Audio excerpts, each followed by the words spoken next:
నమస్తే. కొత్త సంవత్సరం కోటి ఆశలు ప్రత్యేక కార్యక్రమానికి స్వాగతం. సో నిన్నటి దాకా ఉన్న ఏదైతే జరిగిందో దాన్ని మర్చిపోదాం. ఇవాల్టి నుంచి అన్ని కొత్తగా మొదలు పెడదామని చాలామంది రెజల్యూషన్స్ చేసుకునే రోజు ఇది.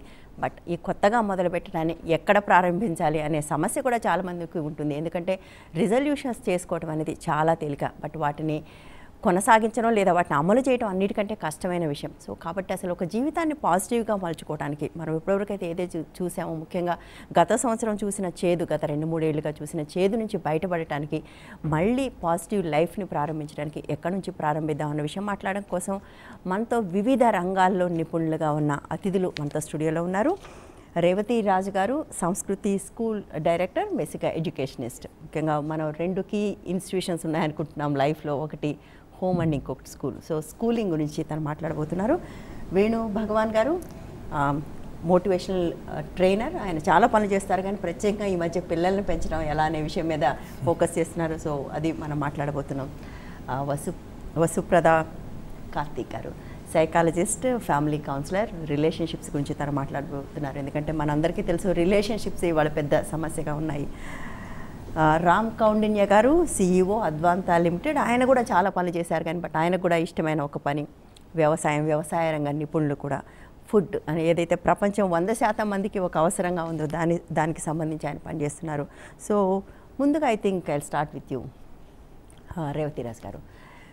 మేము చాలాసార్లు తరచుగా వింటున్నప్పుడు టార్గెట్ అవుతుంది, అంటే ప్రపంచంలో ఇన్ని సమస్యలకు కారణాలు 2 అని చెప్తుంటారు. ఒకటి ఇల్లు, ఇంకొకటి స్కూల్. ఈ 2 చోట్ల సరైన వాతావరణం లేకపోవడం వల్లనే అనేక సమస్యలు వస్తున్నాయి. మీకు తెలుసు, మనకు తెలుసు, అందరికీ తెలుసు ఏంటి ఆ సమస్యలు అనేవి. బట్ నౌ వాటి పరిష్కారాల దిశలో ఉన్నాం మనం.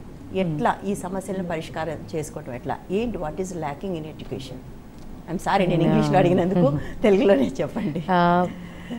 ల్యాకింగ్ ఇన్ ఎడ్యుకేషన్ ఎప్పుడూ లేదండి. ఎడ్యుకేషన్ అనేది ఒక కరిక్యులం విచ్ ఇస్ డిజైన్డ్, కానీ లేకపోతే మన పిల్లలకి ఏం నేర్పించాలి, అసలు పొద్దున్నే లెగ్గానే మనం ఏంటి అనేది మన సంస్కృతంలోనే ఉంది. మన పెంపకంలో, మన హిందూ సాంప్రదాయంలోనే పొద్దున్న లెగ్గానే మనం ఏం చేయాలి, కానీ దానికి మనం ఏంటి ఫోకస్ అవ్వాలి. ఇప్పుడు న్యూ ఇయర్ రెజల్యూషన్ అంటున్నారు. యాక్చువల్లీ మనకి రోజు పొద్దున్నే లెగ్గానే ఒక రెజల్యూషన్ చేసుకునేది మన పద్ధతిలో ఉంది. ఈవెన్ నేను స్కూల్ ఆల్సో పొద్దున్న లెగ్గానే స్కూల్కి రాగానే ఒక ప్లెడ్జ్ చేస్తాం, యూనో మనం ఇది అలా చేయాలి అలాగని. ఈ ఎప్పుడు కూడా అన్నీ everything is design so well. ఇప్పుడు ఏమైందంటే, ఇప్పుడు ఎడ్యుకేషన్ సిస్టంలో తప్పు రాలా, మనుషుల్లో మార్పులు వచ్చింది. ఏదో కొత్తదనం చూద్దామని ఉన్నదాన్ని మర్చిపోయి ఏది కావాలో తెలియని కన్ఫ్యూజన్ స్టేట్లో ఉన్నాం. There is nothing wrong, but there is a huge confusion state which is happening. కానీ ఇందులో ఏమిటంటే వీళ్ళకి అర్థం కానిది ఏది మనం అడాప్ట్ చేసుకోవాలో అర్థం కావట్లేదు. ఇప్పుడు ఒక స్కూల్కి వెళ్తే అక్కడ వాళ్ళ విజన్ ఏంటి, మిషన్ ఏంటి ఒకటి పక్కన పెడితే, ఒక ఫెసిలిటీకి ఎక్కువ ఇంపార్టెన్స్ ఇస్తున్నాం అందరూ కూడా. పేరెంట్స్ అయినావని జనరల్గా ఫెసిలిటీకి ఇంపార్టెన్స్ ఇచ్చే కొలది అక్కడ ఏంటి పిల్లవాడికి వస్తుందనేది చాలా తక్కువగా ఆలోచిస్తున్నాం. ఇప్పుడు ఎలాగంటే ఇదర్ 2 వర్డ్స్ వింటాం. స్ట్రెస్గా ఉండే స్కూల్ వద్దు ఒకటి, ఇంకోటి ఏంటంటే చాలా స్ట్రెస్గా మా పిల్లవాడు రుద్దేసినా పర్వాలేదు మార్కులు వచ్చేయాలని ఒక, ఏదైనా 2 extreme. There is no one thing what I want to mend my child. నా పిల్లవాడికి ఏం కావాలి, ఏమి ప్రోత్సహిస్తే ఒక మనిషి భవిష్యత్తు, కానీ ఒక మనిషి హ్యూమన్ బీయింగ్ అవుతాడనేది ఒక తల్లిదండ్రులకే లేనప్పుడు ఒక ఇన్స్టిట్యూషన్ ఆలోచించడంలో చాలా తప్పు. ఏంటంటే వాళ్ళు ఎలా కోరతారో అలా ఇన్స్టిట్యూషన్స్ తయారవుతాయి. అలాగా ఎక్కువగా ఈ ఎక్స్ట్రీమ్సే చూస్తున్నాం. ఎప్పుడైతే స్కూల్ స్ట్రెస్ లేదు అని అంటే, మా దగ్గర కూడా చాలామంది వస్తారు, ఈ స్ట్రెస్ ఫ్రీ స్కూల్ అంటే ఇష్టం అండి అని అంటే స్ట్రెస్ అనేది లేకపోతే ఒక human being is never shaped. ఒక పిల్లవాడు పుట్టినప్పటి నుంచి ఒక స్ట్రెస్, వాడు పాలు తాగటం కాడి నుంచి, నడవటం కాడి నుంచి ఆ స్ట్రెస్ ఉండాలి. కానీ ఎలాంటి స్ట్రెస్ అనేది ఇంపార్టెంట్. అండ్ దేనికోసం స్ట్రెస్ అనేది కూడా, దేనికోసం ఎలాంటి భవితకి. ఇప్పుడు ఎలాగంటే వాళ్ళకి ఫిజికల్ ఇన్స్ట్రక్షన్ పర్వాలేదు, కానీ వాడు ప్లేట్ తీసి పెట్టకూడదు. ఇలాంటి యాటిట్యూడ్ ఎక్కువైపోయింది. At the same time even if you see మా స్కూల్లో మేము అగ్రికల్చర్ అనేది is one of the subject for school. Yeah, 2 చేతులతో పని చేయించడం కూడా చేస్తారు. సో వాళ్ళ కాయగూరలు వాళ్ళే పెంచుకోవాలనేది we taught them, because it's very ఈ జనరేషన్ పిల్లలకి ఎర్త్ అంటే ఏంటి, ఎన్వైర్న్మెంట్ని ఎలా సేవ్ చేసుకోవాలి అనేది ఎప్పుడు వస్తుంది, మనం ఏది పండిస్తే అది ఎంతగా ఉండాలనేది వెరీ ఇంపార్టెంట్ అని. I think you are talking about the positive things that can be done in the schools. నేను మళ్ళీ మీ దగ్గరకు వస్తాను. వేణు భగవాన్ గారు, మీరేమంటారు? Second stress, again stress is on the homes. పిల్లల్ని పెంపకంలోనే సమస్య ఉందనే మాట చాలా తరచుగా వింటున్నాం. రైట్, సమస్య ఉందని అందరం గుర్తించాం, బట్ దీన్ని ఎట్లా అధిగమించడం? అండి, మనకి ఒకప్పుడు పేరెంటింగ్ గురించి ఒక సెక్షన్ గురించి ఎప్పుడు మనం మాట్లాడుకోలేదు, ఎందుకంటే అవసరం కూడా ఉండేది కాదు. కాబట్టి జాయింట్ ఫ్యామిలీస్ ఉండేవారు. సో ఒకరు కాకపోతే ఒకరు బాబాయో మేనమామో ఎవరొకరు ఊరంతా ఎవరైనా పలానా రామారావు గారి అబ్బాయి అంటే వాడు తప్పు చేస్తే ఎవరైనా చెప్పేవారు. So whole village use to rise a children. So ఇప్పుడు ఆ అవకాశం తగ్గిపోయింది కనుక ఎవరినంటే ఎవరు ఊరుకోవట్లేదు, వాళ్ళ టీచర్ అంటే కూడా పేరెంట్ ఊరుకోవట్లేదు. సో పేరెంట్ అంటే ఏంటంటే ఫస్ట్ పేరెంట్ అని ఊరికే రారు పిల్లలు, కేవలం ఫీజు కట్టగానే సరిపోదండి. You have to pay lot of attention to them, lot of time ఇవ్వాలి వాళ్ళకి, డబ్బుల కంటే ఎక్కువ టైం ఇన్వెస్ట్ చేయాలి. సో నేను రాసినటువంటి పుస్తకంలో ఏంటంటే మెయిన్ నా యొక్క తపన ఏంటంటే అండి, ఇవాళ మనం ఇండియా యంగెస్ట్ కంట్రీ అయిపోయింది, 29 years యావరేజ్ అని మనం చాలా ఆనందపడుతున్నాం. కానీ మనం ఎడ్యుకేషన్ సిస్టంలో మనకు ప్రాథమికంగా మనకి ఇండియాలో ఎలా ఉందో మన అందరికీ తెలుసు. పైన హయ్యర్ లెవెల్లో చాలా ఐఐటీలు అని ఇస్తాం, ఫౌండేషన్లో మాత్రం అసలు ఎలా ఉండాలని ఎన్సీఆర్టీ చెప్తుంది, కానీ పాటించేవాడు ఎవరు లేరు అక్కడ. సో పేరెంట్స్కి తెలియదు ఏం కావాలో, పిల్లలకి తెలియదు. సో పిల్లలకి మన 10,000 మంది జీనియస్లుగా పుడితే 9,999 మందిని డీజీనియస్ చేయడానికి ఒక సిస్టమ్ని పెట్టుకున్నాం. సో ఇన్ని లక్షల మంది ఇంజనీర్లు వస్తున్నారు, జాబులు లేవంటే అసలు ఆ ఇంజనీర్ ఉంటాయి కదా. అసలు 4 సంవత్సరాల్లో అతనికి నేను కాలేజీకి వెళ్ళా, సిఏ చదువుతున్నారు. సిఏలో మొదలు పెట్టినప్పటి నుంచి సిపిసి, సిపిటి, ఐపీసీసీ ఫైనల్కి వచ్చేటికి 2 to 3% మాత్రమే సిఏ అవుతారట. మరి నేను వాళ్ళని అడిగాను, మీరు ఏమన్నా ఆప్టిట్యూడ్ టెస్ట్ పెట్టి దానికి పొటెన్షియల్ ఉంటే తీసుకుంటే ఇది తగ్గిపోద్ది కదా, వాడికి 4-5 ఏళ్ళు వేస్ట్ కాదు కదా. సో మల్టిపుల్ ఇంటెలిజెన్సెస్ అని చెప్తున్నాం, ప్రతి ఒక్కడికి ఒక్కొక్క దాంట్లో ఇంటెలిజెన్స్ ఉంటుందని. సో ఇటు ఇంజనీర్ లేని వాడిని ఇంజనీర్ని తయారు చేస్తే రేపతున్న వాళ్ళ 10 ఎకరాల పొలం ఉన్న వ్యవసాయానికి చేయడం, ఇటు ఉద్యోగానికి పనికిరాడు. సో మనకు తెలియాల్సింది ఏంటంటే ఎవ్రీ సీడ్ని బట్టి దాని పొటెన్షియల్ ఎలా వస్తుందో ప్రతి ఒక్కడికి ఒక ప్లేస్ ఉంది. ముందు వాడి విత్తనం ఏంటి, అసలు మన పని ఏంటో తెలుసుకోవడం. సో అందుకని పేరెంట్స్ అసలు స్కూల్లో ఇవాళ కౌన్సిలర్ని పెట్టమన్నారు, కానీ కౌన్సిలర్ కంటే కూడా కెరీర్ కౌన్సిలింగ్ పిల్లల్లోనే అసలు మాస్టర్స్ అంత టైం లేదండి ఇవాళ. సో పాఠం చెప్పి ఎవడు కెపాసిటీని బట్టి వింటే విన్నాడు, లేకపోతే తప్ప. సో పేరెంట్స్ కూడా ఎవాల్వ్ అవ్వాల్సిన అవసరం ఉంది, ఎందుకంటే మనకంటే తెలివైన జనరేషన్ మనం పెంచాలంటే మనకున్న తెలివితేటలు సరిపోవట్లేదు. అవును, very true. Yeah, so parents తెలివితేటలు పెంచుకోవడం సాధ్యం కాకపోవచ్చు, కానీ పిల్లల పట్ల ఎంపతి పెరగాలని నేను అనుకుంటున్నాను. ఎందుకంటే వాళ్ళ పిల్లల పట్ల లేనిది సమాజంలో నాకు ఎంపతి అనిపిస్తూ ఉంటుంది. అంటే స్కూళ్ళలో లేదు, ఇళ్లలో లేదు, ఆవిడ అన్నట్టుగా స్ట్రెస్ తప్ప ఇంకేమీ లేదు పిల్లల మీద. వసుప్రద కార్తీక్ గారు, మరొక అంశం రిలేషన్షిప్స్. సో అది ఏదన్నా కానివ్వండి, వాళ్ళ every relationship is strained, what ever reasons ఏవైనా కానివ్వండి. Now how to go positive about it? మనకి మెయిన్ ప్రాబ్లం ఇప్పుడు రిలేషన్షిప్స్ అంటే నార్మల్గా మన రిలేషన్షిప్ అనగానే ఎప్పుడు హస్బెండ్ వైఫ్ అని ఆలోచిస్తాం. యాక్చువల్లీ హస్బెండ్ అండ్ వైఫ్ అన్నది just one. Parents children, students teachers, friends, ఇంకా ఇలా multiple levels, and employer. So ప్రతి ఒక్క చోట మనకి రిలేషన్షిప్ అన్న దానిలో చాలా ప్రాబ్లమ్స్ వస్తున్నాయి. కారణాలు ఏంటంటే actually one of the main reasons ఏంటంటే మనకి ఈ ఇండివిజువలిజం ఎక్కువైపోయి అండ్ ఇంటలెక్చువలిజం, ఎక్స్పెక్టేషన్స్ కూడా ఎక్కువైపోయి అవి అయ్యాయి. అంటే ఏంటంటే మనం చాలా తెలివైన వాళ్ళమన్న ఒక నమ్మకం మన మీద మనకు వచ్చేసింది. సో మనం అన్నీ చాలా తెలివిగా చేస్తున్నామని అనుకుంటున్నాం, కానీ మిస్టేక్ ఎక్కడ అవుతుందంటే ఇమోషనల్ ఇంటెలిజెన్స్ లేకపోతుంది. సో ఇమోషన్స్ అన్నవి మనకి బేసిక్గా ఈ social behaviour patterns, individual personal relationships ఎట్లా మేనేజ్ చేయాలి, ఇవన్నీ ఏమవుతున్నాయంటే వీళ్ళకి అవి ఎవరికి క్లూజ్ ఉండట్లే అండి. Whether it is basic just amazing thing ఏంటంటే 10 ఏళ్లగా మాకు తెలుసు ఈ మనిషిని నేను పెళ్లి చేసుకున్నానని చెప్పి then what they do is పెళ్ళయ్యాక మళ్ళీ problems. So that's how they end up in our clinics. 10 ఏళ్ళుగా ఏమీ తెలుసుకోలేదని అర్థం. అంటే ఏమీ లేదు, అప్పుడు ఒక లెవెల్లో ఉంటాము. అసలు యాక్చువల్గా జీవితం అంటూ కరెక్ట్గా మనం సాగించాలి అన్నప్పుడు రియల్ టెస్ట్కి వచ్చేసరికి ఫెయిల్ అయిపోతున్నారు. సో అప్పటి వరకు ఉన్న అపోహలు, ఈ అపోహలు అన్నవి వదిలేసి రియాలిటీ చెక్స్ మాట. బేసికలీ ఎవరన్నా పిల్లల గురించి కానివ్వండి, పేరెంట్స్ ఏమో పిల్లల మీద ఇలా ఎక్స్పెక్టేషన్స్, వాళ్ళు అసలు వాళ్ళ పొటెన్షియల్ ఏంటో తెలియకుండా వాళ్ళకి ఒక లైఫ్ ప్లాన్ పేరెంట్స్ గీసేస్తారు. అది వీళ్ళు ఫిట్ అవ్వకపోతే వాళ్ళ మీద ప్రెషర్. సో ఇలా రకరకాలుగా ఏంటంటే సేమ్ థింగ్, నా వైఫ్ ఇలా ఉండాలని హస్బెండ్ అనుకోవడం, హస్బెండ్ ఏమో ఇలా ఉండాలని వైఫ్ అనుకోవడం, ఇలా రకరకాల ఎక్స్పెక్టేషన్స్ వితౌట్ రియాలిటీ చెక్. అంటే ఏంటంటే అసలు నేను అవతల వాళ్ళని అలా ఇన్స్పైర్ చేయగలుగుతానా? సో అది ఆలోచించుకోలేకపోవడం అన్నది మనకి బిగ్గెస్ట్ ఛాలెంజ్ అండి ఇప్పుడు ప్రస్తుతానికి. అవి మనం మార్చుకోగలిగితే I think will be 100% happy. అవును, yeah, I'll come back to అండి మళ్ళీ. రామ్ కౌండిన్య గారు, మీరు ఇంతకుముందు అనుకుంటే చాలా వాటిలో పనిచేశారు, but this is one of the very నిషే areas. వ్యవసాయ రంగానికి వ్యవసాయం చేసేవాళ్ళ సంఖ్య చాలా ఎక్కువ, దాని గురించి మాట్లాడేవాళ్ళు, పనిచేసేవాళ్ళ సంఖ్య చాలా తక్కువ. సో ఆ రంగంలో ఉన్నారు. మీకు తెలుసు ఇవాళ ఫుడ్ అనేది ఒక పెద్ద ఇష్యూగా మారిపోయింది ప్రపంచవ్యాప్తంగా. 2 ఇష్యూస్, ఒకటి మనం ఏం తింటున్నాం అనేది ఒకటి సమస్య అయితే, ఇంకోటి అసలు తిండి లేకపోవడం అని. ఈ 2 సమస్యలు కూడా అంటే ఒక హ్యూమన్ ఎవల్యూషన్ అవుతూ ఉన్న కొద్దీ వచ్చిన కొత్త సమస్యలు అవి. ఎట్లా ఈ సమస్యలకు పరిష్కారం అని మీరు అనుకుంటున్నారు? ఐ థింక్ ఇప్పుడు నెక్స్ట్ కమింగ్ సెంచరీ అంతా కూడా ఇది పెద్ద సమస్యగా మారిపోతుందని నాకు అనిపిస్తుంది. సో మనకి 2-3 రకాల ఇష్యూలు ఉన్నాయండి ఇందులో. ఒకటి ఏంటంటే మన ఫుడ్ అంతా కూడా మనకి అగ్రికల్చర్ నుంచి రావాల్సిందే.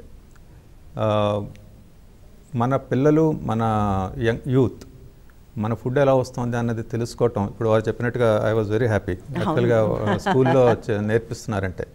లేకపోతే మన పిల్లలందరూ ఫుడ్ అంతా పక్కన సూపర్ మార్కెట్లో దొరుకుతుంది అనుకుంటూ ఉంటారు. వాళ్ళకి అది ఎలా పండిస్తున్నారు, దాంట్లో ఎంత కష్టం ఉంది, ఏ రకంగా రైతు కష్టపడతాడు అన్నది వాళ్ళకి వాళ్ళకి తెలియదు. While on the other hand విలేజెస్లో ఉన్న రైతులకి వాళ్ళ పిల్లలు సిటీని చూసి సిటీకి వెళ్ళాలని చెప్పి, ఆ రకమైన ఇన్ఫ్రాస్ట్రక్చర్ లేదని చెప్పి, ఆ రకమైన సౌఖ్యాలు లేవని విలేజెస్లో వాళ్ళంతా సిటీస్కి రావాలని చూస్తున్నారు. ఈ గత ఎన్ఎస్ఎస్ సర్వేలో 40% ఫార్మర్స్ అగ్రికల్చర్ వదిలేస్తామని చెప్పి అన్నారు. వాళ్ళ పిల్లల్ని అసలు రావద్దని చెప్పి అనుకుంటున్నారు. ఇలాంటి పరిస్థితిలో అది ఒక సైడ్. రెండో సైడ్ మన ఫుడ్ డిమాండ్ పెరుగుతోంది. మన పాపులేషన్ పెరగటం ఒకటే కాకుండా వేరియస్ స్కీమ్స్ ఉన్నాయి మనవి.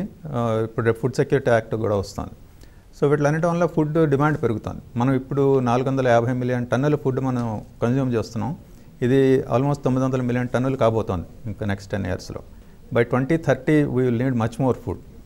సో ఈ రోజున మనం రైస్, వీట్ అయితే బాగా ప్రొడ్యూస్ చేస్తున్నాం, కానీ పల్సెస్, ఆయిల్ సీడ్స్ మనం సఫిషియెంట్గా ప్రొడ్యూస్ చేయట్లేదు. అది ఇంపోర్ట్ చేస్తున్నాం. ఈ రైస్, వీట్ ఎక్కువ ప్రొడ్యూస్ చేస్తే అది గోడౌన్లో అది రాట్ అయిపోతున్నాయి.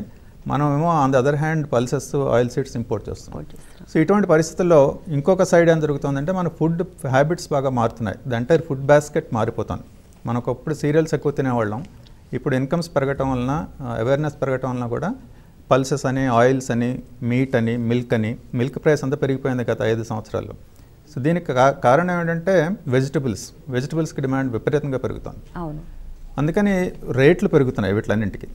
ఒకవైపు రేట్లు పెరగటానికి కారణం ఏంటంటే డిమాండ్ పెరుగుతోంది, సప్లై సఫిషియెంట్గా దొరకట్లేదు. అందుకని ఇవన్నీ ఇష్యూస్ ఉన్నాయి. కానీ వీటిని హ్యాండిల్ చేయడానికి అగ్రికల్చర్ అనేది గ్లామర్ లేని ఫీల్డ్. అది మన దేశంలో అత్యంత maximum number of people engaged in private sector is agriculture. Because farmer is a private individual. 55% మన జనం అగ్రికల్చర్ మీద ఆధారపడి ఉన్నారు. కానీ మనకి దానికి సఫిషియెంట్ అటెన్షన్ లేదు, పాలసీ లెవెల్లో లేదు, మన సొసైటీ లెవెల్లో కూడా లేదు. దీనివల్ల అగ్రికల్చర్లోకి వెళ్ళటం అంటే అది గ్లామర్ లేని జాబ్ అయిపోయింది. ఆడపిల్లల్ని ఇవ్వాలా వద్దా అని కూడా ఆలోచించే పరిస్థితిలో ఉందన్నమాట. అటువంటి పరిస్థితి నుంచి దానికి కొంత గ్లామర్ సృష్టించి, దాని యొక్క ఇంపార్టెన్స్ని పెంచి, సొసైటీలో పాలసీ లెవెల్లో కూడా పెంచి చేయవలసిన అవసరం ఉంది. దాని గురించి కూడా నేను కొన్ని చెప్తాను ఏమి చేయవచ్చు అన్నది. కానీ మనకి దీంట్లో ఒక మ్యాక్రో లెవెల్ నుంచి కానీ మైక్రో లెవెల్ నుంచి కానీ 2 వైపుల నుంచి కూడా మనకి అటెన్షన్ ఇవ్వాల్సినటువంటి అవసరం చాలా ఉంది. డెఫినెట్గా ఏం చేయాలనేది తప్పకుండా మనం మాట్లాడుకోవాల్సిన అంశం. దాని గురించి మాట్లాడుకునే ముందు మనం సమస్యల గురించి మాట్లాడుకున్నాం, పరిష్కారాల దిశగా మాట్లాడుకునే ముందు ఒక చిన్న బ్రేక్ తీసుకుందాం. కొత్త సంవత్సరం కోటి ఆశలు ప్రత్యేక కార్యక్రమంలో ఒక చిన్న బ్రేక్.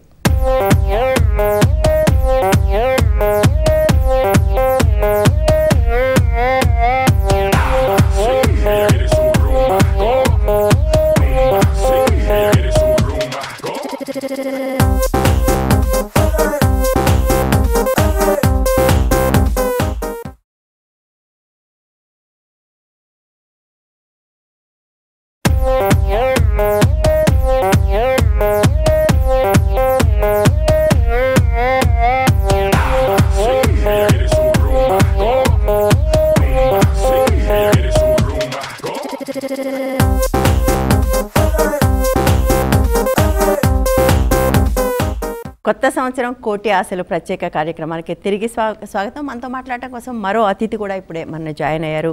ఆకేళ్ల రాఘవేంద్ర గారు, వ్యక్తిత్వ వికాస నిపుణులు. మీరు వ్యక్తిత్వ వికాసం అంటున్నారు కదా. సో బేసిక్గా ఇప్పుడు కొత్త సంవత్సరం అంటే మనకు చాలా రిజల్యూషన్స్ ఉంటాయి. కొత్తగా జీవించాలనుకుంటాం. ఇప్పటిదాకా చేసిన తప్పులు మళ్ళీ చేయొద్దు అనుకుంటాం. చేస్తే కొత్త తప్పులే చేయాలనుకుంటాం, అది వేరే విషయం అనుకోండి. సో పాత తప్పులు చేయకుండా కొత్తగా జీవించడం ఎలా, దీనికి ఏమైనా ఒక అవుట్లుక్ ఇవ్వగలరా మీరు? డెఫినెట్గా అండి. ముందుగా ప్రేక్షకులకి నూతన సంవత్సర శుభాకాంక్షలు, మీకు కూడాను. బేసికల్గా మనం కొత్త సంవత్సరంలో కొత్తగా జీవించడం ఎలాగనే అంటాం కానండి, నేనైతే ఏమంటానంటే దాంతోపాటు ప్రతిరోజు కూడా కొత్తగా జీవించగలగడం అనేది ఒక కళ. రెండు, కొత్తగా జీవించడానికి నిజానికి కొత్త సంవత్సరము అనేది ఒక టెక్నికల్ బిగినింగ్ అనమాట. ఏదో ఒకటి స్టార్ట్ చేయాలి కాబట్టి అది ఒక మోటివేషన్ ఫ్యాక్టర్, ఒక చిన్న అంటే ఫార్మల్ బిగినింగ్ అనమాట. అది ఎప్పుడైనా కొత్త సంవత్సరమైనా కొత్తగా అయినా కానీ అసలు కొత్తగా జీవించడం నాకు తెలిసి 3 అంశాలు ఉంటే చాలండి జీవితంలో. ఒకటి, నీ లోపల ఆనందం ఉండాలి. ఎప్పుడు ఏ పని చేసినా లోపల ఆనందం ఉంటే కొత్తగా ఉంటావు.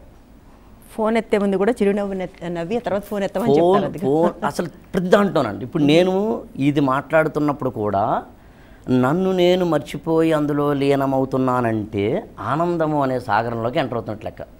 నేను దాన్నే మామూలుగా ఏమంటానంటే తేనె సీసాలో చెంచాలా బతకద్దు అంటాను. తేనె పక్కనే ఉంటుంది, చెంచా తాగదు, ఉపయోగం లేదు. మన చుట్టూ ఇన్ని మకరందాలు దొరుకుతున్నప్పుడు, ఇన్ని మాధుర్యాలు దొరుకుతున్నప్పుడు ప్రతి దాంట్లోనూ కూడా ఆనందాన్ని వెతుక్కునే అసలు కనిపిస్తూ ఉంటాయి. దాన్ని ఆహ్వానించగలిగిన, ఓపెన్ చేయగలిగిన మైండ్ ఉంటే చాలంతే. కాబట్టి నీ లోపల ఆనందం ఉండాలి. 2, ఎప్పుడు ఏ పని చేసినా లెక్కలు వేసుకోవద్దు. లెక్కలు వేసుకుంటే ఏమవుతుందంటే ముడిపడిపోతుంది ప్రతిదినం. ఎప్పుడైతే ముడిపడిందో లెస్ లగేజ్ మోర్ కంఫర్ట్, లేదా మోర్ లగేజ్ లెస్ కంఫర్ట్. లోపల ఎప్పుడైతే ముళ్ళు పడ్డ ప్రతిసారి మనం నాకేంటి, నీకేంటి, వాడికేంటి, వీడికేంటి, ఇదట అదట, అమ్మ ఇదట, ఈ వీడట వాడట అనేసరికి ఏమవుతుందంటే ఏదో తెలియని ఒక చిన్న కన్ఫ్యూషన్లో పడిపోయి ఉదయం నుంచి రాత్రి వరకు లెక్కల్లోనే ఉంటాం తప్పించి కానీ లెక్కల్లో మనిషిగా మాత్రం ఉండలేం. అవును. 3వది, అసలు లైఫ్కి కంప్లీట్నెస్ ఏంటని అర్థమైనప్పుడు, అసలు ఏంటి మొత్తం జీవితానికి పరిపూర్ణత ఏంటని అర్థమైనప్పుడు ఏమవుతుందంటే ప్రతి నిత్యము ప్రతి క్షణము నేను కొంతకాలం ఉండడానికి వచ్చాను అనిపిస్తుంది. ఇది ఫిలాసఫికల్గా మాట్లాడలేదు, నేను చాలా బ్రాడ్గానే చెప్తున్నాను. కోటలైనా కొంపలైనా ఏది స్థిరాస్తి కాదుగా, కాస్త సహనం కాస్త సంయమనం ఉంటే చాలుగా. ఏమొద్దు, చిన్న చిరునవ్వు.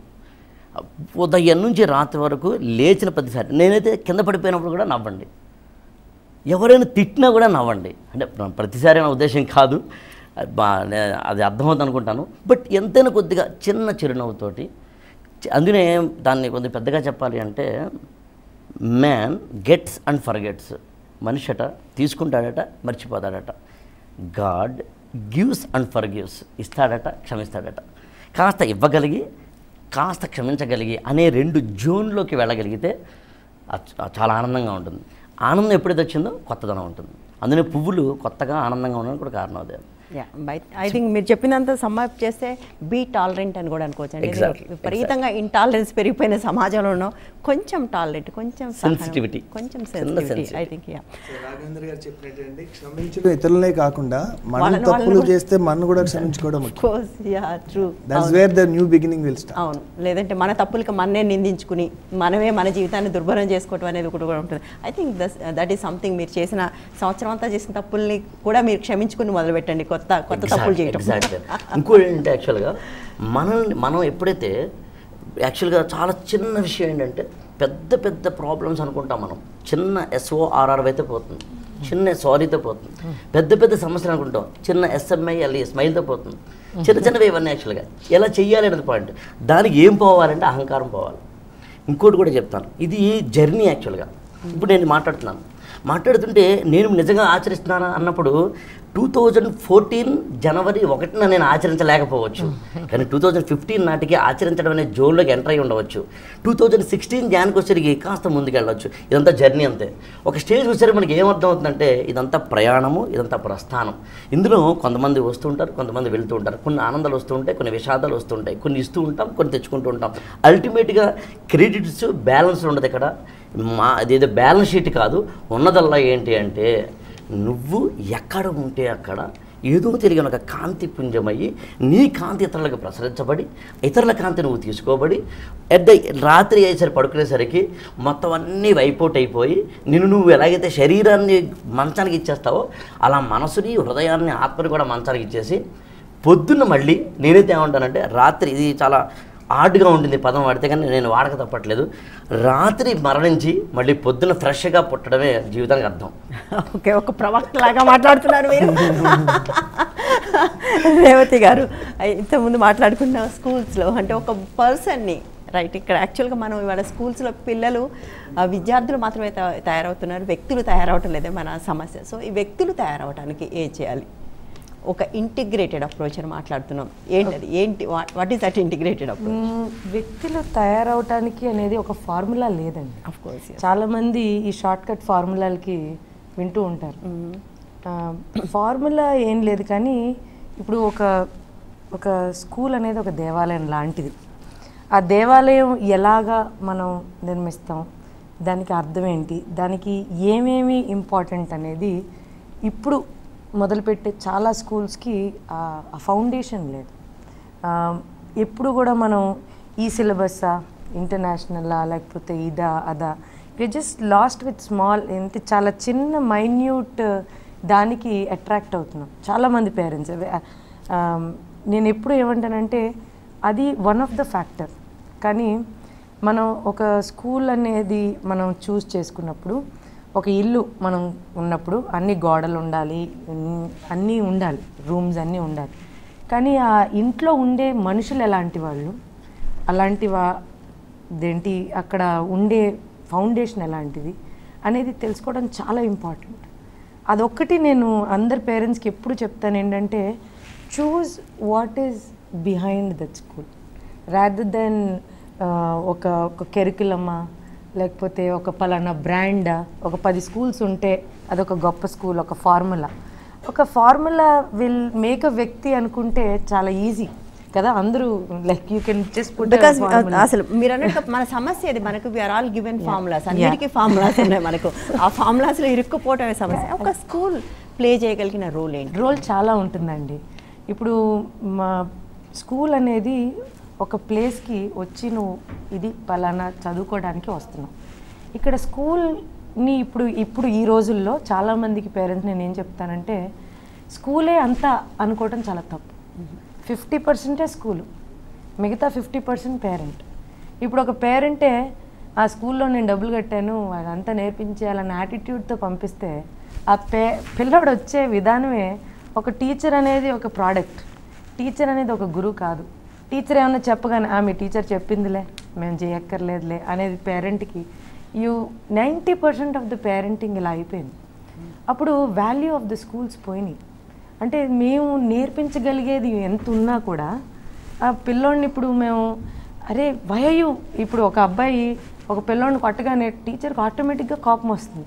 How can you scold my son అని, ఇది ఫిజికల్ అబ్యూజ్ అని, ఫిజికల్ ఇదని, కొత్త టర్మ్స్, కొత్త dictionary, we want to use it without any knowledge what is happening to our own child, what are we creating. ఇప్పుడు నా పిల్లవాడిని నేను ఇప్పుడు మీ టీచర్ ఇంతేలే అని చెప్పడం వల్ల చాలా ఈజీగా ఉంటుంది, కానీ ఆ పిల్లవాళ్ళు ఎప్పుడు ఈ స్కూల్ కాదు, ప్రపంచంలో వాడు ఎంత అబ్రాడ్ వెళ్ళినా కూడా ఆ టీచర్ని అలాగే రిసీవ్ చేసుకుంటున్నాడు అనేది మర్చిపోతున్నారు. సో 50% స్కూల్ చేయగలుగుతుందండి ఏదన్నా. పేరెంటింగ్లో చాలా మార్పు రావాలి. స్కూల్ ఎలా ఉన్నా పేరెంట్ 50% చేస్తే గవర్నమెంట్ స్కూల్ అయినా it works for the child. I think that is what I believe. So సగం పని స్కూల్ సగం మాత్రమే చేయగలుగుతుంది, మిగిలిన సగం తల్లిదండ్రులే అంటారు. తల్లిదండ్రులు అంటే పిల్లల్ని పెంచడానికి 4 రకాలుగా ఉంటారు తల్లిదండ్రులు. కొంతమంది బాధ్యతగా ఉంటారనమాట అండి. అంటే సపోజ్ స్కూల్ నుంచి ఫోన్ వచ్చింది అనుకోండి, మీ పిల్లవాడు కాపీ కొడుతున్నాడు, అందుకని కొంచెం పనిష్మెంట్గా ఈవేళ స్కూల్ నుంచి తీసుకెళ్ళిపోండి అని. బాధ్యత గల తల్లిదండ్రులు అంటే వెళ్ళిన తర్వాత ఆ పిల్లవాడిని ఏమైందని తెలుసుకుంటాడు, టీచర్స్ని తెలుసుకుని without any emotion, okay if it is mistake it's a mistake. So they won't be child centred or school centred or parents centred, you will be truth centred. So అని చెప్పి సో ఇంటికి తీసుకెళ్ళి ఒక 1 వీక్ ప్రివిలేజెస్ విత్డ్రా చేయొచ్చు without దానికి సరిపడా దోశలో. కొంతమంది dictator parents, వాళ్ళు ఏంటంటే వెళ్ళగానే వాడిని నాన్న తిట్లు తిట్టి ఎమోషనల్ అయిపోయి నా కడుపుని చెడబుట్టావని వాడికి భయం వేసేస్తుంది అనమాట వాడికి కొట్టి దండనికి. కొంతమంది ఏంటంటే గారాబం పేరెంట్స్ అంటే ఇంటెలిజెంట్ అనమాట అండి. వాళ్ళు ఏంటంటే ఇంకా ఏరా ఏమైందిరా ఎందుకు నేను కనుక్కుంటున్నాగు అని వీడిని గారం చేసి వీడిని వెనకేసుకొచ్చి టీచర్స్ని వాడు ఏదో చిన్నపిల్లవాడు అని చెప్పి అసలు ఇంతకుముందు బాగానే ఉండేవాడండి మీ స్కూల్లో వేసాక ఎట్లా తయారయ్యాడని. సో వాళ్ళని బ్లేమ్ చేయడానికి ఆయన కాదు వీడి వైపోయి అనమాట. చైల్డ్ ఏం చేసినా ఇంక వాడి వైపోయి. సో ఇంకొకటి ఏంటంటే పూర్తి నెగ్లెక్ట్ పట్టించుకోండి పేరెంట్స్. వాడు వస్తాడు తీసుకెళ్ళిపోతాడు ఏమండు ఇంటికి వెళ్ళాక ఏమండు టీచర్స్ని ఏమన్నాడు ఏమన్నాడు. సో వాళ్ళు అలాంటి పిల్లలు ఏంటంటే బాగుపడితే మన నాన్నలో ఇవిలా ఉండొద్దని బాగా బాగుపడచ్చు లేదా పాడైపోవచ్చు. సో ఈ మనం ఉండాల్సింది ఏంటంటే బ్యాలెన్స్డ్ ఉండాలన్నమాట. ఆ బాధ్యతకి మన ఏది ఇవ్వాలి ఏది ఇవ్వక్కర్లేదు అన్నది అందుకే ఈగల్ పేరెంటింగ్ అని చెప్తాం.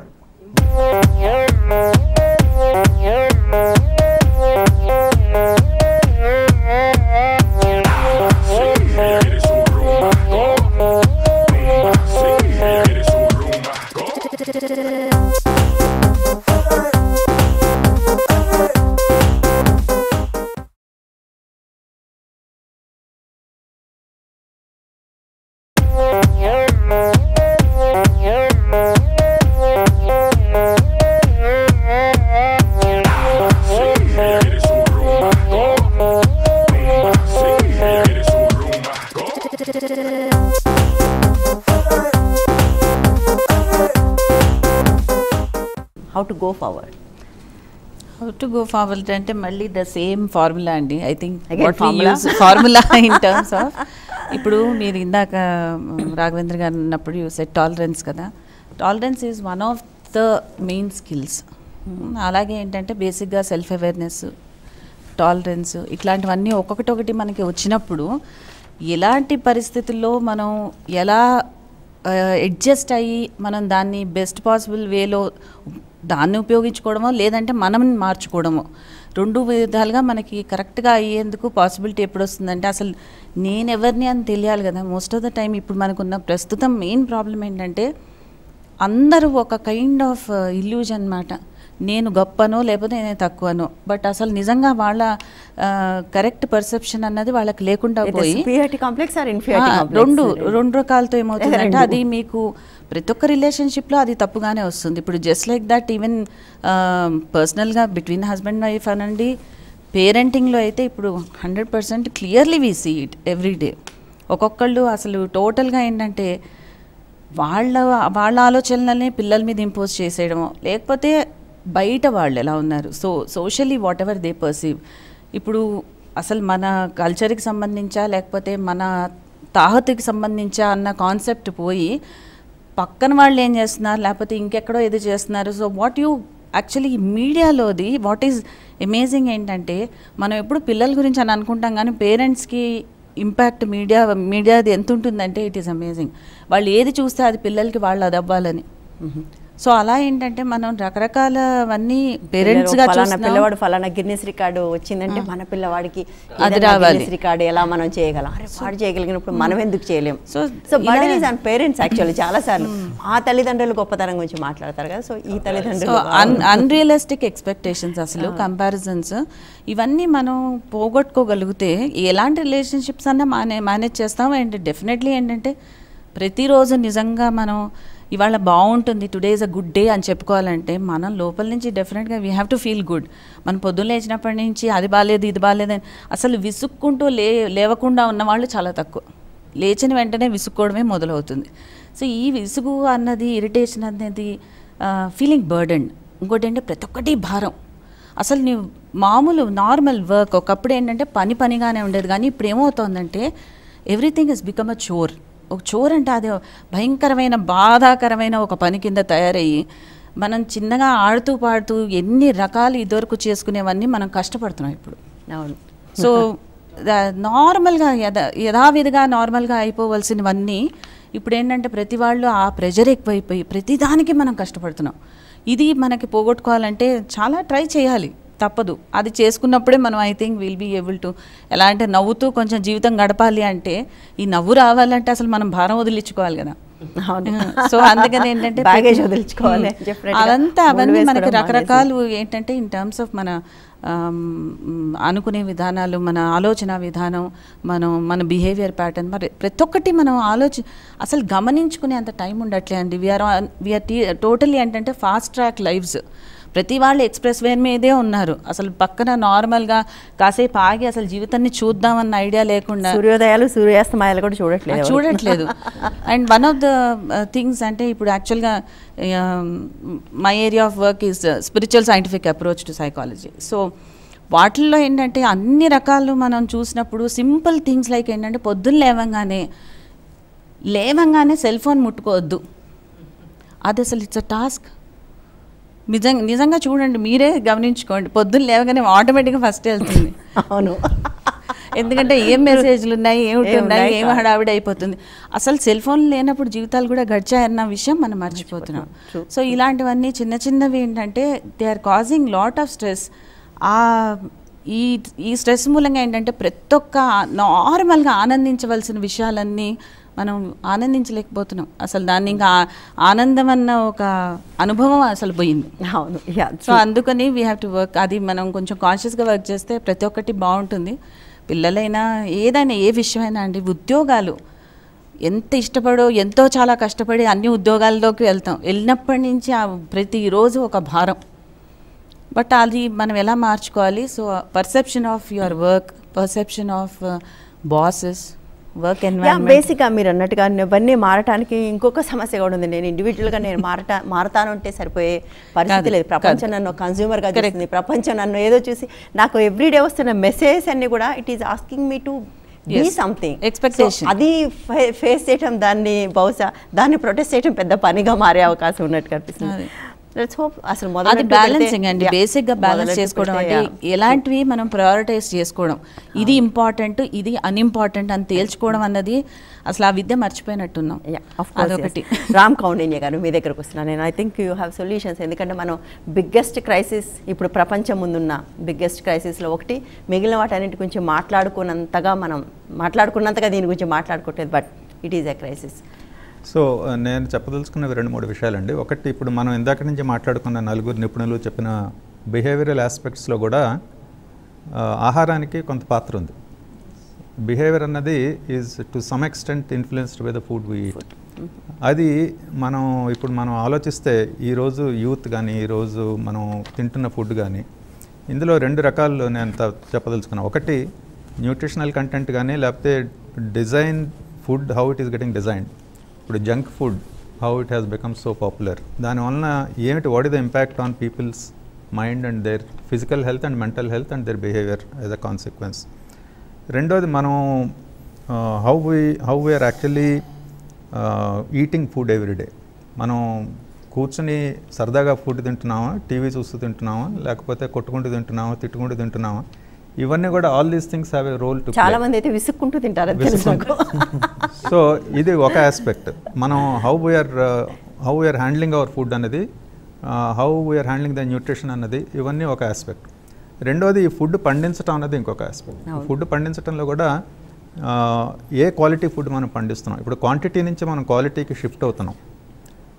ఒకప్పుడైతే మనకి ఇంకా ఎక్కువ పండించాలి అన్నది మనకి ఆబ్జెక్టివ్గా ఉండేది, రైతులకు కానీ దేశానికి కానీ. బట్ ఇప్పుడు మంచి క్వాలిటీ ఫుడ్ పండించాలనేది ఒక కొత్త ఆబ్జెక్టివ్ పెట్టుకుంటున్నాం. ఎందుకంటే దాని నుంచి వచ్చిన సమస్యల వల్ల. అవును.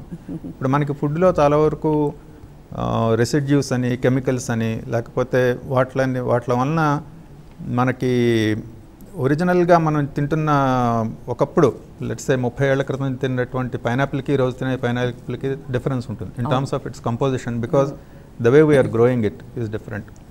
అందుకని అది కూడా మార్చాల్సిన అవసరం ఉంది.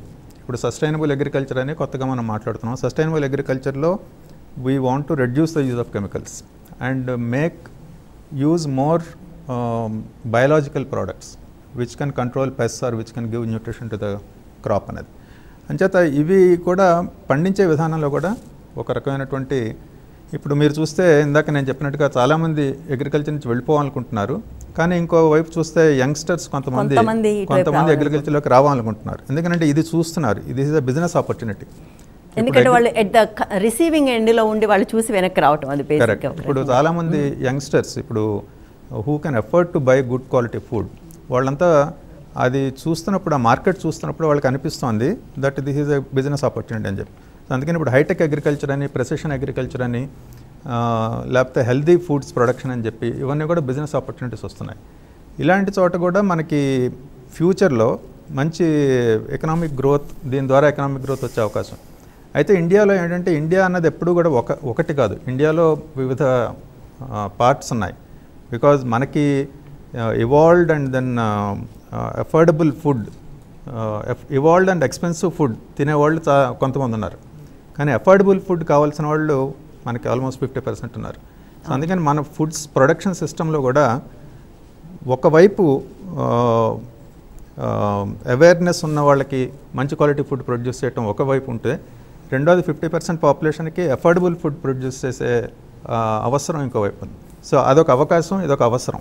ఈ రెండు కూడా మనం కంబైన్ చేసుకోగలిగినప్పుడు మన ఎకనామిక్ యాక్టివిటీలో ఒక రకమైనటువంటి మెచ్యూరిటీ వస్తుంది.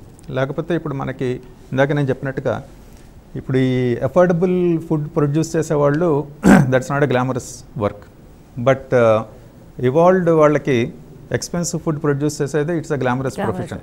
అవును, అంచేత చాలామంది దాని వైపు వెళ్తున్నారు. అంటే విషయం ఏంటంటే 25 ఏళ్ల కింద అందరూ కూడా ఈ గ్లామరస్ వర్కే చేశారు. అవును, జస్ట్ 25 years బ్యాక్ ఇవాళ ఎఫోర్డబుల్ ఫుడ్ చేసిన వాళ్ళందరూ కూడా everyone was doing. Organic food అని వర్డ్ ఏం లేదండి అప్పుడు మనకి. అవును, because everything was organic. Everything was organic అప్పుడు. Everything was organic. So ఇప్పుడు కూడా చాలా ట్రైబల్ ఏరియాస్లో వాళ్ళు ప్రొడ్యూస్ చేసేదంతా ఆర్గానిక్ అని, బికాజ్ వాళ్ళు కెమికల్స్ వాడరు. మనకి హై ఇంటెన్సివ్ ఏరియాస్ ఉన్నాయి, ఇప్పుడు హై ఇంటెన్సివ్ కల్టివేషన్లోనే మనం కెమికల్స్ వాడతాం. ఐ టెల్ యూ, మీకు ఇంట్రెస్టింగ్ విషయం చెప్పాను. ఐఎమ్ సారీ, ఒకసారి నేను ఈ ట్రైబల్ ఏరియాకి వెళ్ళాను, అలాగే ఒక హైటెక్ అక్కడికి వెళ్ళాను, అగ్రికల్చర్. ట్రైబల్ ఏరియాకి వెళ్తే అమ్మాయి తనకున్న 2 ఎకరాల్లో 33 రకాల పంటలు పండించి ఆ 33 ఎకరాల పంటలు చూపించింది. హైటెక్ అగ్రికల్చర్ అయితే వెళ్తే ఆయన దగ్గర 50 రకాల మందులు ఉన్నాయి. That is how it is. So 33 రకాల పంటల నుంచి 55 రకాల మందులకు మారడానికి వి జస్ట్ 30 years. బట్ అది న్యాచురల్ అండి, ఎందుకంటే మనం సెంచరీస్గా మన రైతులు దట్స్ వాట్ అంటే 10,000 ఏళ్లుగా మనం చేసిందని 30 ఏళ్ళు సబ్సిస్టెన్స్ ఫార్మింగ్ అండి. సబ్సిస్టెన్స్ ఫార్మింగ్లో నువ్వు కన్సంప్షన్ కోసం నువ్వు ప్రొడ్యూస్ చేస్తావు. అలాంటప్పుడు ఎక్కువ వాళ్ళు ప్రొడక్షన్ మీద ఎక్కువ వాళ్ళకి ఇది ఉండదు. when the objective shifted to more production, then you have to produce marketable surplus. A marketable surplus మనం ప్రొడ్యూస్ చేయాలంటే you have to use high production technologies. ఆ టెక్నాలజీస్ వాడినప్పుడు then it has an impact on the quality, environment and everything. So it's all natural, but ఏంటంటే మనం we have to find a balance. ఇందాక వారు చెప్పినట్టుగా లైఫ్లో ఏదైనా బ్యాలెన్సే. అది ఆ balance, how much chemical to use, how much natural things to be use, and ఎంతటి సేఫ్టీ ఉండాలి ఫుడ్లో, ఎంత సేఫ్టీ మనం మేనేజ్ చేయాలి. తర్వాత ప్రొడక్షన్ అయిన తర్వాత సేఫ్టీ మేనేజ్ చేసే రెస్పాన్సిబిలిటీ కూడా మన మీద ఉంది. బట్ రైతుది ఎంత రెస్పాన్సిబిలిటీ, మన ఎంత రెస్పాన్సిబిలిటీ అనేది కూడా మనం అది I think this is one area ప్రతి వాళ్ళు కూడా వెనక్కి చూడాల్సిన అవసరం ఉందనుకుంటాం. ఎందుకంటే నగరాల్లోకి వచ్చిన వాళ్ళందరూ కూడా వ్యవసాయం నుంచి వచ్చిన వాళ్ళే. ఎప్పుడో అప్పుడు ఒక జనరేషన్ వరకు, 2 జనరేషన్ వరకు అందరికీ గుర్తుంటే ఐ స్టిల్ రిమెంబర్ మా ఇంట్లో గాదెలో ఒక 25 రకాల పంటలు ఉండేవి. ఇప్పుడు ఇంటికి వెళ్తే 2 ఉంటాయి, పత్తి అండ్ వరి, ఇంకేముండవు. సో మన ఇంటికి వెనక్కి వెళ్ళినప్పుడు, సంక్రాంతికో దసరాకో ఇంటికి వెళ్ళినప్పుడు మన ఇంట్లో 2 పంటలే ఉన్నాయంటే that is a danger signal. I think we should all should understand that. ఇప్పుడు మీరు ఇంకో డేంజర్ ఏంటంటే ఇప్పుడు జనరేషన్కి ఏది కరెక్ట్గా తినాలనేది అవగాహన లేదు. అది ఈవెన్ స్కూల్స్లో కూడా, చాలా స్కూల్స్లో I feel pain when I listen to lot of schools. Parents actually, చాలా మంది పేరెంట్స్ అట్రాక్ట్ అవుతారు. 10,000 30 వెరైటీస్ ఫుడ్. ఏంటి ఫుడ్ అంటే పిజ్జాలు ఉంటాయి, పానీపూరి ఉంటుంది, బేల్పూరి ఉంటుంది. నేను స్కూల్ స్టార్ట్ చేసినప్పుడు నుంచి ఫస్ట్ నుంచి very organic rice I buy from NGO, and కొంచెం లావుగా ఉంటాయి. చాలామంది పేరెంట్స్ వచ్చి దెబ్బలాడతారు. 5 grain రోటీ అనుకుంటాం, స్ప్రౌట్స్ ఇంపార్టెంట్ అని చెప్తాను. ఓన్లీ కిచడీ ఒక 5 వెరైటీసే. ఒక హ్యూమన్ ఎప్పుడు కూడా అంతకన్నా ఎక్కువ తింటే వాళ్ళ బిహేవియర్లో తేడా వస్తుంది. ఇప్పుడు నేను స్కూల్కి వచ్చేది తిండి తిన్నప్పుడు ఎంత కరెక్ట్గా తినాలనేది ఆలోచించాలి, కానీ ఎంత స్టార్ హోటల్లో పెడుతున్నాను అనేది ఒక స్కూలే నేర్పించింది అనుకోండి. ఆ స్కూల్ ఇంకోటి మర్చిపోతుంది ఏంటంటే food wastage or food abundance is for future. You know, it's a pain. An educationist should never teach that there is abundance of food everywhere. And okay, చాలా schools ఇంకో When that is not a చాలా truth. గొప్ప coat చేస్తారు ఏంటంటే మిగిలిపోయింది we give it to అనాథాశ్రమం. You know what, నువ్వు అనాథాశ్రమం ఇవ్వటానికి you are teaching the kid, you know what, నా left over is going to అనాథాశ్రమం. I know. You are teaching an arrogance. That's not society. అవును యాక్చువల్గా You సేవ create, చేసే వాళ్ళలో కూడా ఈ అరగెన్స్ ఉంటుంది you అంటే create a right balance of the child. You know what is necessary I eat, and I'm not wasting a farmer's thing. And this is very important to imbibe in a child. ఎందుకంటే ఆ ethos are very important. నువ్వు ఏదైతే నేర్పుతావో అదే ఆ పిల్లవాడికి arrogance గా నేర్పించడం చాలా. And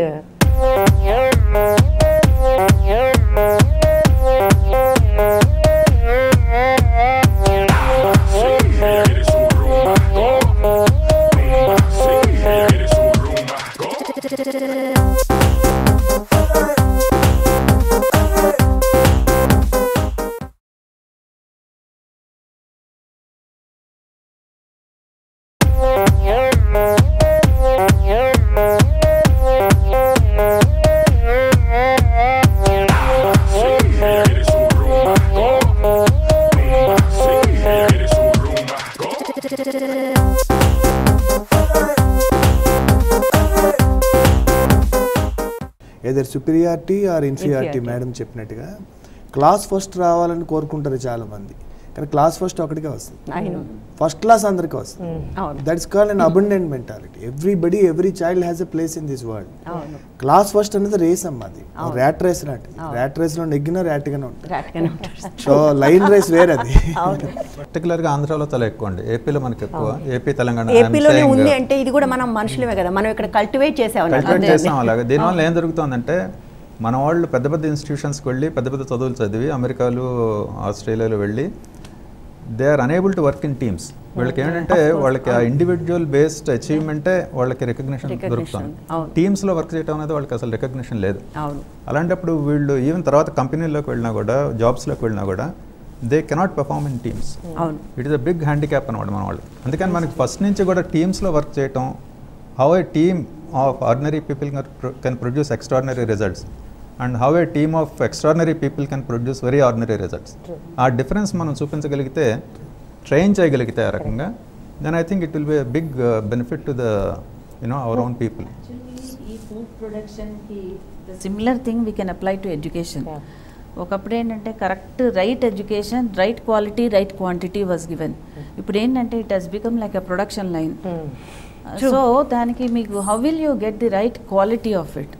it is impossible. You are asking for ఏంటంటే అది అసలు మనం ఇంపాసిబుల్ అడుగుతున్నట్టు లెక్క. ఎందుకంటే అసలు ఎన్ని గంటలు చిన్న చిన్న పిల్లలు 5ంటికి 5:30 కల్లా క్లాసుల్లో కూర్చుని రాత్రి 8 వరకు క్లాసుల్లో కూర్చుని ఇంటికి వచ్చి ట్యూషన్లు చెప్పుకుని ఇవన్నీ చేసి ద పేరెంట్స్ యాక్చువల్గా I have people who come and ask me, మా అబ్బాయి పెద్ద కాన్సన్ట్రేట్ చేయట్లేదని, 12 గంటల తర్వాత కూడా. సో దిస్ ఇస్ హౌ, అంటే ఏమి ఎక్స్పెక్టేషన్స్ ఉన్నాయి, ఏంటున్నాయి, what is completely we're losing track of. బాల్య వివాహం అని కూడా అంటారమ్మా. చిన్నప్పుడు ఎవరు చేస్తారో తెలియకుండా అయిపోయి వాడి కెరీర్ చిన్నప్పుడే సెట్ చేసేస్తారు. చేసినట్టే కదా అది. అవును. అంటే ఈ సందర్భంగా ఇవాళ నేను రీడింగ్ మీకు తెలిసింది ఫిన్లాండ్ ఎడ్యుకేషన్ గురించి. హైయెస్ట్ పర్ఫార్మింగ్ స్టూడెంట్స్ ఫిన్లాండ్ నుంచి వస్తున్నట్టు మొత్తం ప్రపంచంలో. అంటే ఇప్పుడు ఫిన్లాండ్ ఏం చేసిందంటే, Finland country has taken up a challenge. ఏంటంటే మన కంట్రీలో ఎడ్యుకేషన్ మనం ఎప్పుడు కూడా మన కంట్రీ పాలసీస్ కానీ అన్నీ కూడా ఎక్స్ట్రీమ్. ఎప్పుడు కూడా లేనోళ్ళ చదువుకి అంతే. ఎడ్యుకేషన్ మినిస్టర్ మాట్లాడంటే అంగన్వాడీయే, ఇంక మిగతా అన్ని ఏంటి డబ్బులు ఇచ్చి ట్యాక్స్ కట్టి middle class, upper middle class వీళ్ళంతా వేస్ట్. ఏ ట్యాక్స్ కట్టలేని వాళ్ళు అక్కడికే వెళ్తుంది money. Fine, it's good, you educate. Policy is important. How you need to set a policy, what are the guidelines check చేసే వాళ్ళు ఏ క్వాలిటీలో ఉన్నారు. ఎందుకంటే ఒక ఎడ్యుకేషన్ గైడ్ లైన్స్ చెక్ చేసే వాళ్ళు cannot come under certain criteria. వాళ్ళకి ఆ ప్యాషన్ ఉండాలి. ఏం చెక్ చేస్తున్నారని వాడికి తెలియాలి కదా, డయాగ్నోసిస్ చేయాలి కదా వాడు. ఈ స్కూల్ అనేది ఈ పద్ధతిలో ఉండాలి, ఈ సొసైటీలో ఇలాంటి స్కూల్ ఉంటే బెటర్గా ఉంటుంది, ఎలాంటి టీచర్ ఉండాలి. ఇప్పుడు బిఎడ్ ఉంది, మా చిన్నప్పుడు like 50 years back, same teacher training today. ఇప్పుడు ఏదో It is so మాట్లాడారు outdated, అనుకోండి. you I know, think like- Raghavendra we're coming to an end, so మీరు ఫైనల్ టేక్ ఏంటి ఇక్కడ యాక్చువల్గా how to build a positive life అని మాట్లాడుతున్నాం. యాక్చువల్గా ఇవాళ మనం అండి ఒక అంటే ట్రాన్సిషన్ ఫేజ్ కాంప్లెక్స్ సిచ్యుయేషన్ ఉన్నాం. ఒక విధంగా దీన్ని యాక్సెప్ట్ చేయాలి, ఇన్వైట్ చేయాలి. అంటే అర్థం ఏంటంటే ఇవాళ ఒక ఫేస్బుక్ కానీ, సెల్ ఫోన్ కానీ, లేకపోతే కాంపిటీషన్ కానీ, మార్కులు కానీ, సర్టిఫికేషన్స్ కానీ అవాయిడ్ చేయడం చేస్తేనేమో ఆ రేస్లో వెనకెళ్ళిపోయి చేస్తాడు, అది తప్పే. అలానే తనను తాను అధిగమించుకుంటూ, తనను తాను సాధించుకుంటూ, తనను తాను నిరూపించుకుంటూ ముందుకెళ్ళాలి. అది ఈ బంధనాలు కాకూడదు. దాన్ని చాలా సింపుల్ చెప్పాలి అంటే, నన్ను అడిగితే ఇవాళ అందరికీ కూడా పోరాటం ఉండాలి, కానీ ఆరాటం ఉండకూడదు. సిచ్యుయేషన్తో పోరాడు, అది ఎడ్యుకేషన్ కావచ్చు, ఏదైనా కావచ్చు, పర్సనల్ లైఫ్ కావచ్చు, కానీ ఆరాట పడకు. అంటే ఏదో ఒక ఎనాలజీతో చెప్పాలి అంటే కనుక ఫేస్బుక్ను వాడు, అందులో నీ ఫోటో పెడితే ఎన్ని లైక్లు వచ్చాయన్నది వచ్చాయన్నది కొంచెం తగ్గించుకో. నేనైతే ఏమంటానంటే మొదట్లో తగ్గించుకోవద్దు. ఫేస్బుక్ బిగినింగ్లో దాన్ని ఎడిక్ట్ అవ్వు, పర్లేదు, అవ్వాలి కూడా. అవ్వకపోతే ఎట్లా? ఒక 2 ఏళ్ళు పోయిన తర్వాత కూడా నీ ఫేస్బుక్లో ఫోటో పెడితే ఎన్ని లైక్లు వచ్చాయన్న దానికి తేడా ఉంది. 2 ఫస్ట్ టైం ఇదే ఇలాంటి షోకే వచ్చినప్పుడు థ్రిల్లింగ్ ఫీల్ అయ్యాం. అరే ఎంత 100 మంది చెప్పుంటాం, 5,000 మంది చెప్పుంటాం. ఇప్పుడు కూడా అది ఆనందాన్ని ఫీల్ అవ్వు, కాదను, సెలబ్రేట్ చేసుకో, కాదను. కానీ నన్నే ఎందుకు పిలవలేదు, నన్నే ఎందుకు పిలిచారు, వాళ్ళని ఎందుకు పిలవలేదు, ఇది ఇందులో పడిపోకు, దాటు. అంటే కొంచెం అర్థం వాళ్ళు చెప్పాలంటే, కొంచెం చిన్న పిల్లవాడు చాక్లెట్ కోసం ఏడుస్తాడు, పావలా పడిపోతే ఏడుస్తాడు. కాస్త 10 ఏళ్ళు వచ్చిన తర్వాత వాడి ఏడుపు ఉంటుంది, కానీ పావలాకి చాక్లెట్కి కాకుండా ఉంటే బాగుంటుంది. ఆ ఏడుపు దేనికి ఉండాలి అంటే, వీలైతే ఒక డైరీ మిల్క్ 25 రూపాయలు దేను, వీలైతే ఇంకా పెద్ద దానికి ఏడవాలి. అదే 25 ఏళ్ళు వచ్చిన తర్వాత ఉద్యోగం కోసం ఏడవాలి, 35 ఏళ్ళు వచ్చిన తర్వాత హ్యాపీ ఫ్యామిలీ కోసమైనా ఏడవాలి, 55 ఏళ్ళు వచ్చిన తర్వాత తన కోసం కాకుండా సొసైటీ కోసం ఏడవగలగాలి.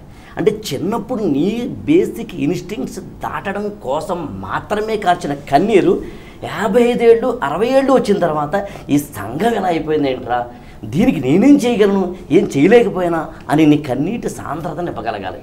ఇక్కడ నుంచి అక్కడికి జర్నీ చేయగలిగితే నాకు తెలిసి మొత్తం సొసైటీ అంతా. బట్ నాకు మాత్రం చిన్న సవరణ ఉందండి, డెఫినెట్గా యాక్సెప్టింగ్ ఎవ్రీథింగ్. ఈ కన్నీరు మొదటి నుంచి ఉండాలి సొసైటీ కోసం అని నేను అనుకుంటాను. ఎందుకంటే ఒక కాంపిటీషన్ దాన్ని కూడా మళ్ళీ నేను కౌంటర్ చేస్తాను, చెప్తాను. ఏమక్కలేదండి, ముందు మీ కడుపు నింపుకోండి. మీ కడుపు నింపితే అర్థం ఏంటి చేస్తున్నా అండి, ఈ సొసైటీలో ఒక పేదవాడు తగ్గినట్లు లెక్క. తిరగేద్దాం, నిన్ను నువ్వు సంస్కరించుకో చాలు. నిన్ను నువ్వు సంస్కరించుకుంటే అర్థం ఏంటంటే ఈ సొసైటీలో ఒకటి సంస్కరించబడ్డాడు. అందులో చాలా సింపుల్ చెప్తానమ్మా, జంతువుగా పడతామండి, మొదటి 3 ఏళ్ళు జంతువుగానే ప్రవర్తిస్తామండి. 50 ఏళ్ళు 60 ఏళ్ళు వచ్చేంత వరకు మనిషిలో ఉండాలండి. ఆ 55 ఆ ఏజ్కి వచ్చేసరికి కాస్త దైవత్వ సిద్ధిలోకి వెళ్ళాలి. మళ్ళీ మీరు ప్రవక్త అంటే చేసేదేం లేదు, కానీ అంటే నా ఉద్దేశం ఏంటంటే ఎర్నింగ్ ఉండాలమ్మా మనీ పరంగా, లెర్నింగ్ ఉండాలమ్మా నాలెడ్జ్ పరంగా, మళ్ళీ గివింగ్ ఉండాలమ్మా. ఈ నాలెడ్జ్ ద్వారా సంపాదిద్దామని తిరిగి చెల్లిపోవాలి. Yes, right. I think this is unending. And మీరు ఒక ట్రాన్సిషన్ గురించి మాట్లాడారు. ఎందుకంటే మనం మార్పు గురించి మాట్లాడే వాళ్ళు మాత్రమే ట్రాన్సిషన్ గురించి మాట్లాడుతున్నారు, వేరే వాళ్ళు ఎవరు మాట్లాడలేదు. మిగిలిన వాళ్ళంతా పోతున్నా ఆయన చెప్పిన ర్యాట్ రేస్లో పరిగెడుతూనే ఉన్నారు. ర్యాట్ రేస్ తప్పనుకున్న వాళ్ళు మాత్రమే ట్రాన్సిషన్ గురించి మాట్లాడుతున్నారు. సో విల్ సమ్ అప్ అండి the whole thing. Thank you so much. Actually మీరు అందరూ వచ్చి చాలా positive Thank you, Andy. We wish all of us wish very happy New Year 2015. 2015 మన అతిథులందరూ happy new year. Happy new year అండి అందరికీ. Happy new year. మన అతిథులందరూ చెప్పినట్టుగా మనం కాంపిటీషన్ నుంచి కొంచెం కోఆపరేషన్ వైపు, కొంచెం ప్రేమ వైపు, కొంచెం కరుణ వైపు ప్రయాణిస్తే బహుశా this world is going to be a beautiful place. Happy new year. ఇది వాటి కొత్త సంవత్సరం కోటి ఆశలు ప్రత్యేక కార్యక్రమం.